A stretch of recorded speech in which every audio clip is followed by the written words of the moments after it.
Кстати, тогда это была и полиция Лода, кстати, тоже. Мы вместе принимали репатриантов из Георгии. За несколько лет до этого сюда приехали репатрианты из Ближнего Востока, из Среднего, из Европы, скажем так, из Восточной Европы приехали репатрианты. И всегда наш подход был, что к нам относятся дискриминирующим образом. Всегда был такой подход. Я хотела бы подытожить то, что я собираюсь сказать. Если дискриминация по отношению к различным группам населения, да, действительно, есть. Является это характерным израильской полиции? Ответ нет. Можно ли что-то сделать? Ответ да. Делают ли что-то? Делают много, и этого все равно недостаточно. А сейчас я вам объясню. Полиция везде в мире, и я везде в мире находится на, скажем так, на уровне насилия на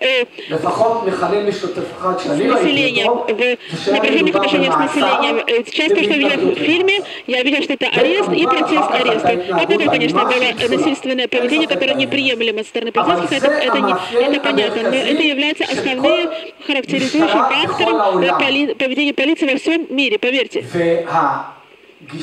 И этот подход того, что отличительное поведение, кстати, это может быть отличительно и в хорошем, и в плохом смысле. Мы видим сейчас отличительный случай, тоже вызывает стигматизацию человека, на него пытаются навесить различные ярлыки. И полиция во всем мире имеет некую тенденцию относиться дискриминирующе по отношению к другим, к отличительным группам населения. Это может быть другие группы населения с религиозной, с общественной точки зрения,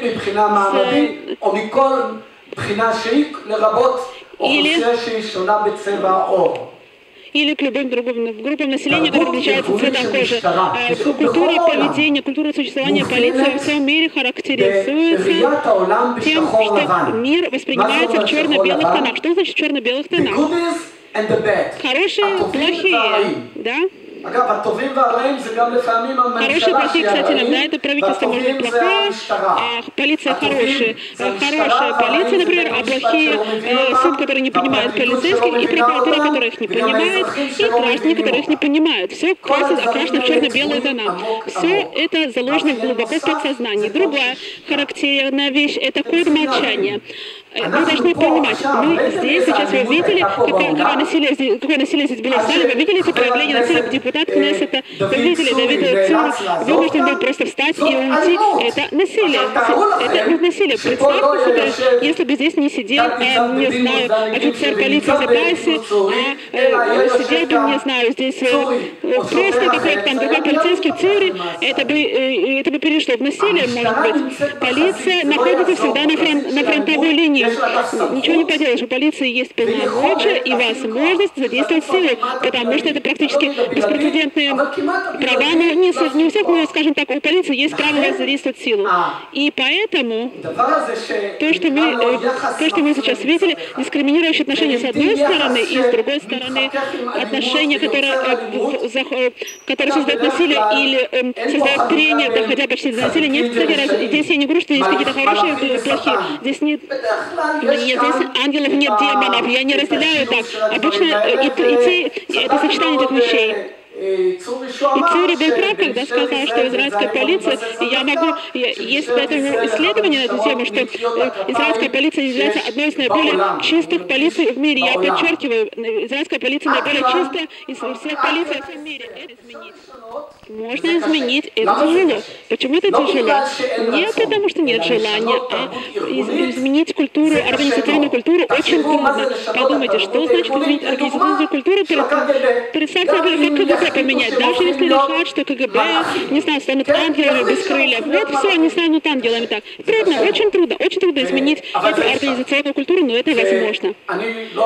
Я не собираюсь сейчас, конечно, вступать, так сказать, в дискуссии по этому поводу, но организация, которая проводит данную конференцию, проводит не только этот важный день, может сделать одну важную вещь. Конечно, хорошо бы слышали нас и другие люди, не только мы, но это важно, потому что такая организация может что-то сделать. Если у меня будет, как говорится, время попозже, я объяснила бы, что можно сделать. Это требует, конечно, общей подготовки, и я хочу вам что-то сказать. Вы знаете, по-моему, если я не ошибаюсь, вы меня поправьте, что министр, отвечающий за полицию, сегодня принадлежит партии, которая правит, чей босс, он тоже, да, как он выходит из бывшего Советского Союза, ведь правда же, да, вот, пожалуйста, вот вам вызов, я, конечно, я не хочу кричать, я не хочу переходить, нет насилию, потому что насилие лишь вызывает насилие. Насилие на иврите, насилие, элем, это алимут на иврите. Элем, это значит, когда молчат, потому что когда нет возможности высказываться, появляется насилие. Как это можно сделать? Путь длинный можно.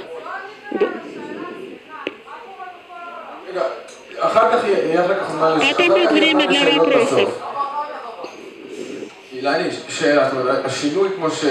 вопрос, пожалуйста. Профессор Гимши говорит об изменении, которые надо сделать. Но пока что мы пока делаем для того, чтобы сблизить, скажем так, различные учреждения государства и самих людей. Я не из Министерства внутренней безопасности, отделение, которое называется МЦИЛА. Я не из полиции, это Министерство внутренней безопасности.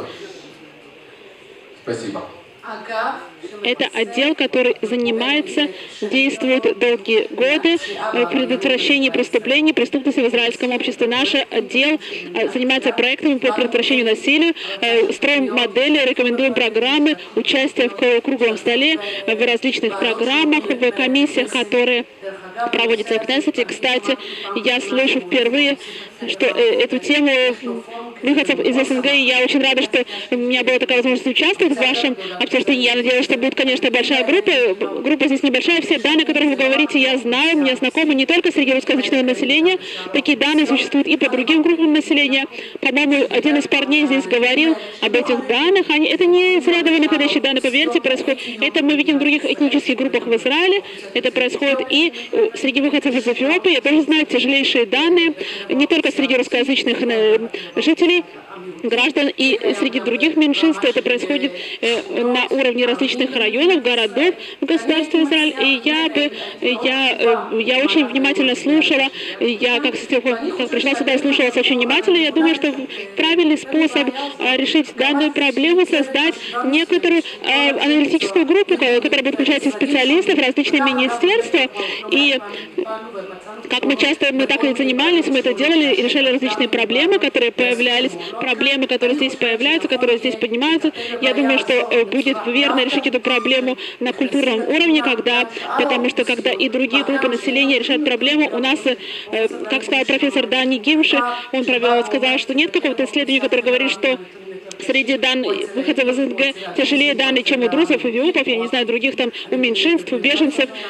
Я думаю, что мы должны сделать более широкий круглый стол, который объединит различных представителей израильских культурных слоев, для того, чтобы, я думаю, что должна быть общая картина. Действовать вместе. Спасибо за предложение, мы с радостью это примем, и мы будем поддерживать связь для того, чтобы смотреть, как реализуется эта программа. Светлана, вопросы. Вы адвокат со стороны законодательной системы, закон, который решает данные проблемы. Скажите, пожалуйста, русскоязычные респатрианты страдают больше, чем другие от насилия полиции, а также не обращает ли на это внимание полиция и отделение МАХАШ по расследованию полицейских, и справедливо ли их обвиняют в это насилие? Вы знаете, я не проводила специфическое исследование на данную тему, но в качестве адвоката, который представляет общественную прокуратуру, я вижу много случаев, похожие случаи на случай Тины, которая нам говорила похожий случай на случай солдата. Я слышала не раз о таких случаях, и очень много случаев были поданы жалобы в отделение МАХАШ по жалобе на полицейских, и получены были ответы. Казалось, что это было написано, все ответы выглядели абсолютно одинаково, как будто из трафарет, и все по трафарету написаны были ответы, выглядели абсолютно одинаково. Это были десятки писем. Мы не увидели Мы не увидели ваши жалобы основы для начала расследования. Так выглядел ответ отделения МАХАШ. И письмо для того, чтобы обвинить человека, нужно больше улик.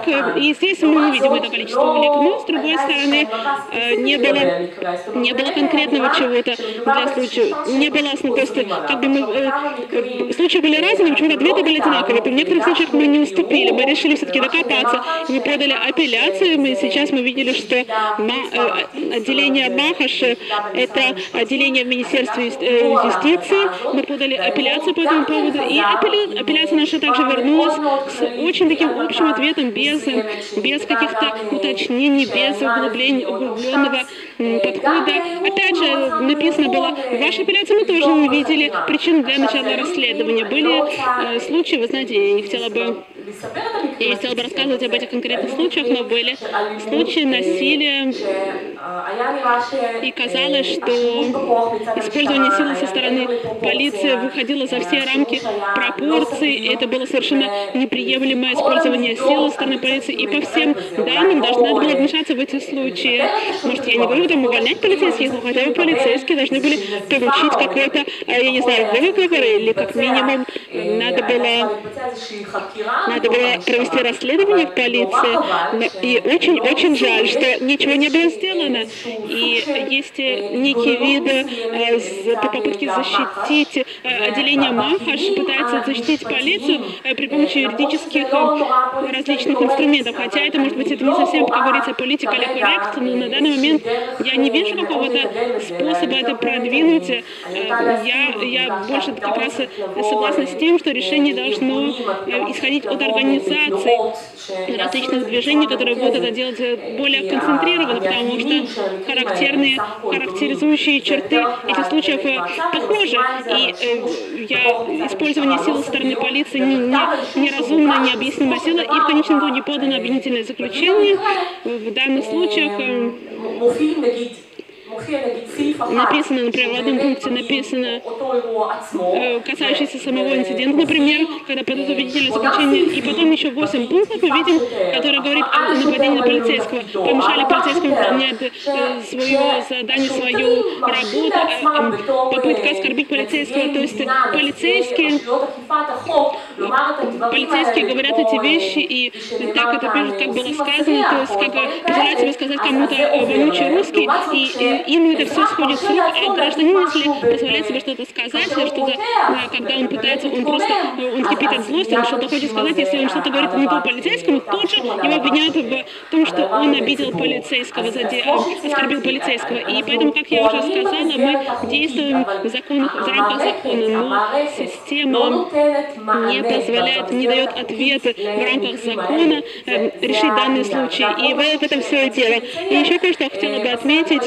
Мы видели в фильме, мы видели контраст, большой контраст, с одной стороны, между нестерпимой легкостью, с которой арестовывают людей, их сажают, затопливают машины, или им по отношению к ним их, не знаю, избивают как-то.